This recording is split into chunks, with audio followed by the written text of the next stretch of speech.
الحمد لله العلي العظيم والصلاة والسلام على رسوله النبي الكريم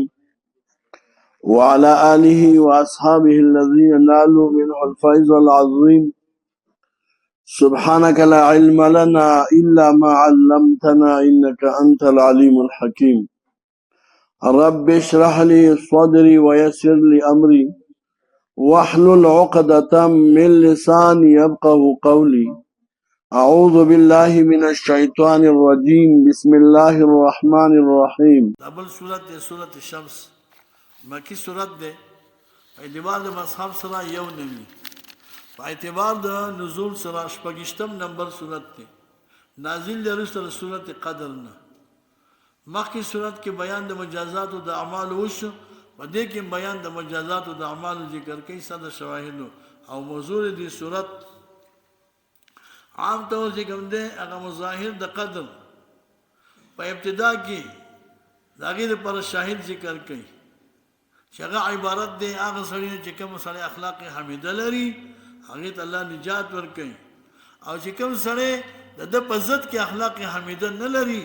هغه ته الله پاک کوم دی هلاکي هغه ته نجات نه ملاويږي. والشمس وضحاها والقمر اذا تلاها الله ازما دي قسمي بنور باندې وضحاها وبضوئها وبحرارتها او پرنا د نور باندې او په حرارت د نور والقمر قسم پس په میزه تلاها چې کله ورپسې شي د نور پسې والنهار اذا جل قسم په ورځ اذا جل اذا اظهر چې کله ښکارش والليل پاش په اذا يغشاها چې کله وای پټ کې دی لره یزل زوها د دې کوم دی غرنا ختم کی والسماء وما بنا ازما دي قسمي ومن بناها پاک ذات ما په معنا د من دی او پاک ذات باندې بنا چې دې جوړ کړی دی ما او دا من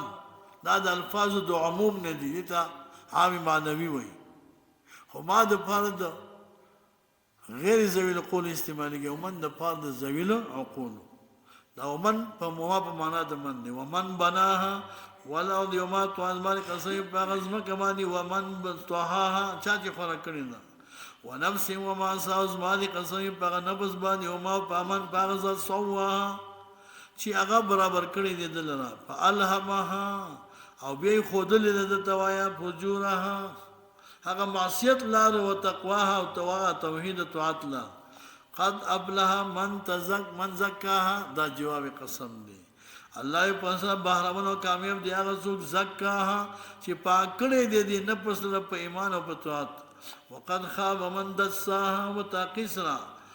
خاب وين مراد دی هغه څوک دسسها دا دسسو سین په سین کې مدغم شو دسات جوړ شو ویلګي کوټه کول تا پوي کنه پوي دسسا چاته ویلګي کوټه کول تا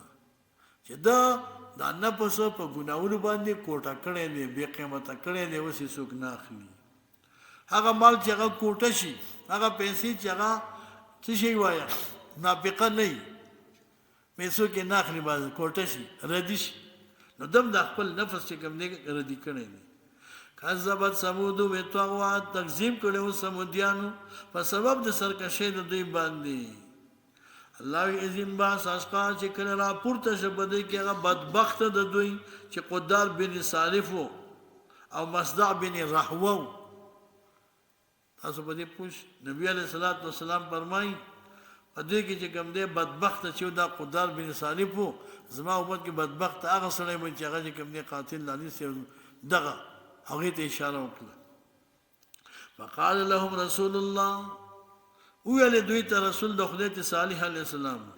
ناقۃ الله زرو ناقۃ الله پرېګ دی هغه وخت کوم دی د الله پاک اضافت د ناقي الله پاک ته دا تشریفي د شرافت توجه نه دی لکه جماعتونه د خدای بیت الله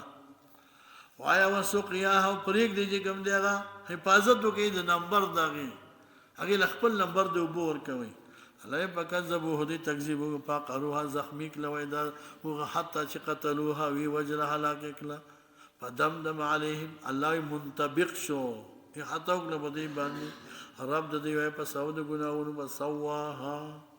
فسواها سمنا حمل العذاب على الكل لرضائهم په چا باندې وایا بالعقل دوی ټول خوشاله وو چې ښې وکړه الله پاک پر ټولو باندې عذاب راوست کار یو سړي کړی و دوو کسانو کړی چې قدار بن صالح و د سچګردې ملګری و او مصدع بن رحوه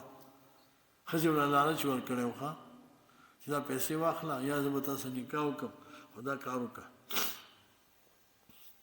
دا ډېر بدبخت و